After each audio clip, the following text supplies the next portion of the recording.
Students, today I am going to continue the second part of the lesson, the cutting of my long hair, written by Zitkalasa. In the previous video, I have discussed about the main points of Zitkalasa's writings about the Indian Carlisle School. Because she took her education in a missionary boarding school, namely Carlisle Indian School, and in this lesson, she described the incidents which led to her cutting off her long hair by the white people who ran the missionary school. And it was her first day in the boarding school, and I have already explained the first paragraph of the lesson. Now I continue with the second para. A pale-faced woman with white hair came up after us. We were placed in a line of girls who were marching into the dining room.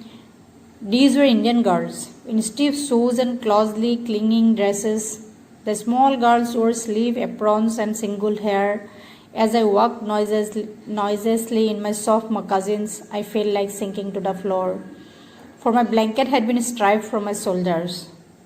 I looked hard at the Indian girls who seemed not to care about they were even more immodestly dressed than I in their tightly fitting clothes. While I marched in, the boys entered at an opposite door. I watched for the three young braves who came in our party. I spied them in their rear ranks, looking as uncomfortable as I felt.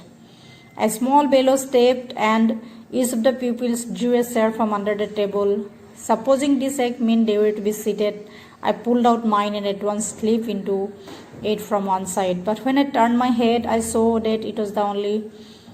one. I was the only one seated, and all the rest at our table remained standing. Just as I began to rise, looking slyly around to see how chairs were to be used, a second bellow sounded. All were seated at large, and I had to crawl back into my chair again. I heard a man's voice at one end of the hall, and I looked around to see him, but all the others hung their hats over their plates. As I glanced at the long scene of the tables, I caught the eyes of a pale-faced woman upon me. Immediately I dropped my eyes, wondering why I was so keenly watched by the strange woman. The man ceased his mutterings, and then a third bellow stepped. Everyone picked up his knife and fork and began eating. I began crying instead. By this time I was afraid to venture anything more. জিতকালাছে দেখিলে যে এগৰাকী পেলফেচ হেতা বৰ্ণৰ মহিলাই তাইক বগা চুলি মহিলাই তাইক কি কৈছিলে সিহঁতৰ পিছে পিছে আহি আছিল আৰু সিহঁতি এটা লাইন অফ গাৰ্লছ ছোৱালীখিনিৰ এটা লাইনত হেতক সোমাই দিয়া হৈছিল আৰু সেই ছোৱালীখিনি কি কৈছিলে they are marching towards the dining room হেতি ডাইনিং ৰুমৰ ফালে গৈ আছিল আৰু এই ছোৱালীখিনি কোন বুলি কৈছে ইণ্ডিয়ান গাৰ্লছ মানে red Indian girls in stiff শ্বুজ এণ্ড ক্লজলি ক্লিঙিং ড্ৰেছেছ সিহঁতে জোতা পিন্ধিছিল টাইট ফিটিং আৰু কাপোৰবোৰ হেতৰ কি ক্লিঙিং মানে গাত লিপিট খাই থকা আছিল আৰু দ্য গাৰ্লছ সৰু সৰু ছোৱালীবিলাকে স্লিভ মানে হাত নথকা মানে এপ্ৰনছ পিন্ধিছিল আৰু কি বুলি কৈছে ছিংগুল হেয়াৰ হাতৰ চুলিবোৰ খুব চুটি চুটিকৈ কটা আৰু মই কোনো শব্দ নোহোৱাকৈ মোৰ চফ মকাজিন মই কাপোৰ জোতা ধৰ পিন্ধি আছিলোঁ মই তালৈ সোমাই গৈছিলোঁ মোৰ এনেকুৱা লাগিছিল যেন মই মজিয়াত মানে ফেল সিংকিং টু দ্য ফ্লোৰ মজিয়াখনত যেন মই মানে পৰি গৈছোঁ for my blanket had been stripped from my shoulders কাৰণ তাই কি বুলি কৈছে তাই পিঠিৰ পৰা মানে তাই এখন ব্লেংকেট লৈ আছিল খুব ঠাণ্ডাৰ বাবে তাই এখন ৰিমুভ তাইৰ পৰা আঁতৰাই লোৱা হৈছিল তেতিয়া কি হ'ল তাই ইণ্ডিয়ান গাৰ্লছবিলাকক চালে সিহঁতি মানে একো মানে লাজ অনুভৱ কৰা নাই সিহঁতি মডেষ্টলি ড্ৰেছ কৰিছে বুলি কৈছে কাপোৰ টাইটকৈ পিন্ধি আছে কিন্তু সিহঁতি একো লাজ চৰম কৰা নাই আৰু তাই তেতিয়া ডাইনিং হলৰ ফালে সোমাই গ'ল দেখিলে যে এইটো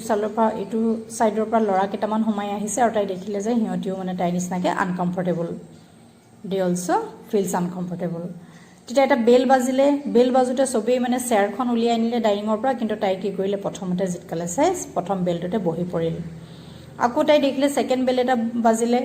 ছেকেণ্ড বেলটোত সকলোৱে যেতিয়া বহিলে তাই সিহঁতক ফ'ল' কৰি পিনে চাই পিনে তাইও নিজে সেইখিনি কৰিলে কৰোঁতে তাই দেখিলে যে আকৌ এজন মানুহ আৰু এটা বেল বাজিলে তেতিয়া তেওঁলোকৰ ব্ৰেকফাষ্ট দিলে চবেই প্লেটবোৰ তাত মানে দিলেগৈ ব্ৰেকফাষ্ট ল'লে ব্ৰেকফাষ্ট লোৱাৰ পিছত সিহঁতি তাই দেখিলে যে এগৰাকী পেলফেচ ওমেন মানে এগৰাকী বগা মহিলাই মানে হেতা বৰ্ণৰ মহিলাই তাইক খুব মানে চাই আছে মানে তাইক খুব মানে নিৰীক্ষণ কৰি আছে ক্ল'জলি মানে তাইক অবজাৰ্ভ কৰি আছে তেতিয়া কি হ'ল তেওঁলোকৰ থাৰ্ড বিল হোৱাৰ লগে লগে তেওঁলোকক ব্ৰেকফাষ্ট দিলে আৰু ব্ৰেকফাষ্ট দিয়াৰ পিছত চবেই নিজৰ নাইফ এণ্ড ফৰ্ক সৰু চুৰি কটাৰীখন আৰু ধৰা ফৰ্ক কাটা চামুচে সিহঁতে কি কৰিলে বিগেন ইটিং খাবলৈ ধৰিলে তেতিয়া কি কৈছে আই বিগেন ক্ৰাইং ইনষ্টেড তাই কিন্তু তেতিয়া জিতকালে চাই কি কৰিলে কান্দিবলৈ ধৰিলে কাৰণ তাই she does not know how to use the fork and knife মানে তাই কেনেকে কাটা চামুচ বা সৰু কটাৰী এখন লৈ কেনেকৈ খাব লাগে তাই এইটো নেজানে তেতিয়া but this eating by formula was not the hardest trial in that first day কিন্তু প্ৰথম দিনাখন হেতু আটাইতকৈ কঠোৰ তাই হেৰি পৰীক্ষা নাছিল বুলি কৈছে মানে কাটা চামুচে ভাত খোৱাটোৱে বা আহাৰ খোৱাটোৱে ব্ৰেকফাষ্ট খোৱাটোৱে তেতিয়া কি কৰিলে late in the morning my friend Judain gave me terrible warning কৈছে ৰাতিপুৱা তাই বান্ধৱী জুডেইনে তাইক এটা ৱাৰ্নিং দি থৈছিলে বুলি কৈছে Judewin knew a few words of English জুডেইনে কাৰণ সেই ইংৰাজী ভাষাটো কিছু জানিছিল আৰু তাই শুনিছিল যে সি হেড অভাৰহাৰ্ড দ্য পেল face women talk about cutting R long heavy hair আৰু সেই বগা মহিলাগৰাকীয়ে পাতি আছিল যে সিহঁতৰ দীঘল চুলিবোৰ মানে কাটি পেলাব Our mothers had taught us that only unskilled warriors who were captured had their hair singled by the enemy. It is very important. Our mothers had taught us. Amar maye koa mote amak hikaisil je unskilled warrior mane juddhot jibilak hoinik porajoy hoy ba unskilled nipun nohoy dokkho nohoy hihodhe mane kise who were captured jak dhori hottu pokkhoy dhori rakhe had their hair singled by the enemy. Titia hai hator hottu pokkhoy mane hator sulibu ki kore khurai die chutike kati pelai. Among our people short hair was worn by mourners আৰু হিহঁতৰ জিতকালচা যেটো মানে তেওঁ জাতিত belong কৰে দা caste হিহঁতৰ custom মতে কি বুলি কৈছে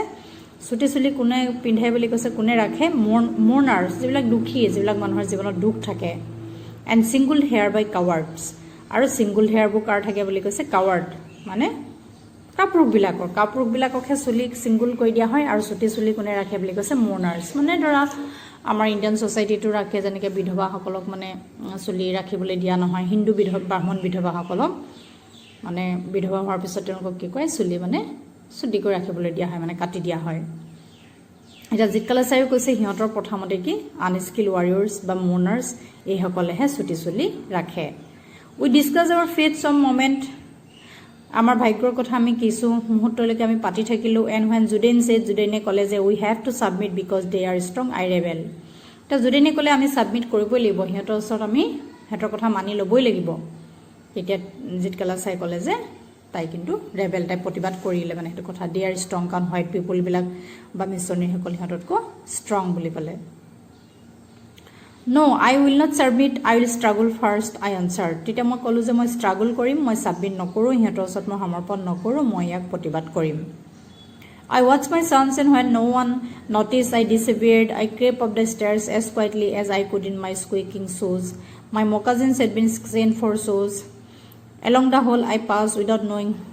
whither I was going turning aside to an open door I found a large room with 3 white beds in it The windows were covered with dark green curtains which made the room very dim. Thankful that no one was there, I directed my steps toward the corner farthest from the door. On many hands and knees, I crawled under the bed on my knee and huddled myself in the dark corner. Tita ki hol jitkala sai tai eta hubidha sai thakil abilলৈ ধৰা আৰু কোনেও তাইক যেতিয়া লক্ষ্য কৰি থকা নাছিল তাই মনে মনে তাৰ পৰা নাইকিয়া হৈ গল আৰু তাই মনে মনে গৈ পিনে কি কৰিলে তাই এটা আন্ধাৰ কোঠালি পালে গৈ আৰু আন্ধাৰ কোঠালিটোত তাই এখন বিছনা দেখিলে আৰু বিছনাখনৰ তলত তাই মানে বাগৰি বগুৱাই বাই গৈ মানে বিছনাখনৰ তাই তলত তাই লুকাই থাকিল তাই চুলি কাটিব বুলি ভাবি From my hiding place I peered out shuddering out fear whenever I heard footsteps near যেতিয়া ভৰি খোজৰ শব্দ হয় তেতিয়া তাই জুমি চাই আৰু ভয় খায় তেতিয়া Though in the whole loud voices were calling my name I knew that even Judain was searching for me I did not open my mouth to answer তেতিয়া দেখিলে যে লাৰ্জ হলটো তাই নামটো মাতি থকা হৈছে আৰু জুডেইনেও তাইক মানে বিচাৰি আছে তাই বান্ধৱী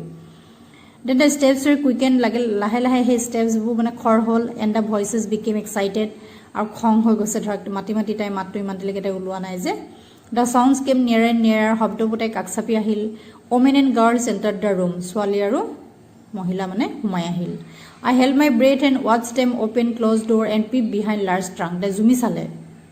তাই কি কৰিলে জুমি চালে মানে হেতক জুমি চাবলৈ চেষ্টা কৰিলে নিজৰ উখাটো ধৰি Someone threw up the curtains and the room was filled with sudden light কোনোবাই মানে পৰ্দাখন অতৰাই দিলে আৰু ৰুমটো পোহৰেৰে ভৰি পৰিল What caused them to stop and look under the bed? I don't know. কেনেকৈ সিহঁতি গম পালে যে তাই বিছনাৰ তলত লুকাই আছে তাইৰ কথা মই নাজানিলো বুলি কৈছে I remember being drag out মই মনত পেলাও মোক তাৰ পৰা সুচৰাই টানি লোৱা হৈছিল Do I resisted by kicking and scratching wildly যদিও মই ৰেজিষ্ট কৰিছিলো কিক মাৰি দিছিলে তাই আছুৰি দিছিল In spite of myself I was carried downstairs and tied fast in a chair তাই ইমান চেষ্টা কৰা সত্ত্বেও তাইক আনিলে তললে আৰু আনি তাইক এখন চকীত মানে বান্ধি দিলে I cried along, shaking my head all the while until I felt the cold blades of the scissors against my neck and heard them gnaw off one of my thick braids. তাই তেতিয়া গম পালে যে তাই মূৰটো জোকাৰি দিছে আৰু তেতিয়া গম পালে যে কেঁচিৰে মানে তাই চুলিখিনি ঠিক বেডখিনি মানে এটা কাটি পেলালে I lost my spirit. Since the day I was taken from my mother, I had suffered extreme indignities. মই মোৰ নিজৰ স্পিৰিট মই হেৰাই পেলালোঁ আৰু যিদিনাৰ পৰাই মোৰ মাৰ ওচৰৰ পৰা মোক লৈ অহা হৈছে সেইদিনাৰ পৰা এনেকুৱা ইনডিগনিটিজ অপমান বা হেৰিয়ৰ মই বলি হৈ আহিছোঁ পিপল হেড ষ্টেয়াৰ্ড এট মি মানুহে মোক ৰ লাগি চাইছিল I had been tossed and about in the air like a wooden puppet মই যেন এটা কাঠপুতলাহে মোক তেনেকৈ মাহেঁতি নচুৱাই আছিল and now my long hair is single like a coward sir মোৰ দীঘল চুলিখিনি এতিয়া ভিৰু কাপোৰৰ নিচিনাকৈ চুটি কৰি দিয়া হ'ল In my anguish, I mourned for my mother. মই দুখত মোৰ মাৰ কাৰণে মাক বিচাৰিলোঁ মাকৰ সহচৰ্যতাই মাকক পাব বিচাৰিছিলে but no one came to comfort me কিন্তু কোনেও মোক অকণমান সান্তনা দিবলৈ নাহিল Not a soul reasoned quietly with me as my own mother used to do যেনেকৈ মোক মায়ে দুখৰ সময়ত মোক সান্তনা দিয়ে কোনো তেনেকৈ নাহিল For now I was only one of my many little animals driven by herder মই এনেকুৱা লাগিলে এজাক যেনেকুৱা সৰু জীৱ জন্তুক এটা হাৰ্ডাৰ এজন গৰু খাই বা ভেড়া ৰখাই যেনেকৈ জন্তু ৰখাজনে যেনেকৈ মানে খেদি নিয়ে মোৰো তেনেকুৱা কি বুলি ক'লে হেলিটুল এনিমেলবিলাকৰ ভিতৰে এজন যেন লাগিল মানে জিতকলা ছাৰে ইমান ৰেজিষ্ট কৰিছিল তাই প্ৰটেষ্ট কৰিছিল কিন্তু হাৰ লং হেয়াৰ ৱাজ কাট ফৰ্চফুলি কিন্তু তাই দীঘল চুলিখিনি কি হ'ল কাটি পেলোৱা হ'ল আৰু একৰ্ডিং টু দেয়াৰ কাষ্টম মানে ছিংগুল শ্বৰ্ট হেয়াৰ ৱাজ ৱৰ্ন বাই মোৰ্নাৰ্ছ যিবিলাক মানুহ দুখ থাকে সেইবিলাক মানুহে চুটি চুলি ৰাখে আৰু ছিংগুল হেয়াৰ বাই কাৱাৰ্ড যিবিলাকক খৰপা খলপিকৈ চুটি কাটি দিয়া হয় কাক বুলি কৈছে ভীৰু বা কাপুৰুষসকলক যুদ্ধত মানে পৰাজিত সৈনিকসকলক এতিয়া আমি ইয়াতে পালোঁ কাৰ্লাইল ইণ্ডিয়ান স্কুলত কেনেকৈ জিতকালাৰ ছাৰ মানে দীঘল চুলিখিনি মানে কাটি পেলোৱা হৈছিল এতিয়া অন দ্য ফাৰ্ষ্ট ডে মানে how did she feel dining হলত তাই কেনেকুৱা অনুভৱ হৈছিল সেইটো ইম্পৰ্টেণ্ট ছেকেণ্ডটো how where did she hid herself তাই নিজকে ক'ত লুকুৱাইছিল আৰু কিয় লুকুৱাইছিল and why and how did they cut her long hair বা সিহঁতি কেনেকৈ দীঘল চুলিখিনি কাটি পেলালে and according to the custom who wear short hair তেওঁলোকৰ প্ৰথমতে চুটি চুলি কোনে ৰাখে এইকেইটাই ইম্পৰ্টেণ্ট তোমালোকে পাঠটো পঢ়িবা আৰু মোৰ আগৰ ভিডিঅ'টো তোমালোকে চাবা প্ৰিভিয়াছ ভিডিঅ'ৰ মেমৰিজ অফ চাইল্ডহুড তেতিয়া তোমালোকৰ কনচেপ্টৰ ক্লিয়াৰ হ'ব আৰু মোৰ চেনেলটো তোমালোকে চাই থাকিবা আৰু আপডেটবিলাক জানিবৰ বাবে বা মই কি দি আছোঁ সেইবিলাক জানিবৰ কাৰণে ছাবস্ক্ৰাইব কৰি ল'ব লাগিব আৰু সেইবাবে চেনেলটো ছাবস্ক্ৰাইব কৰিবলৈ নেপাহৰিবা থেংক ইউ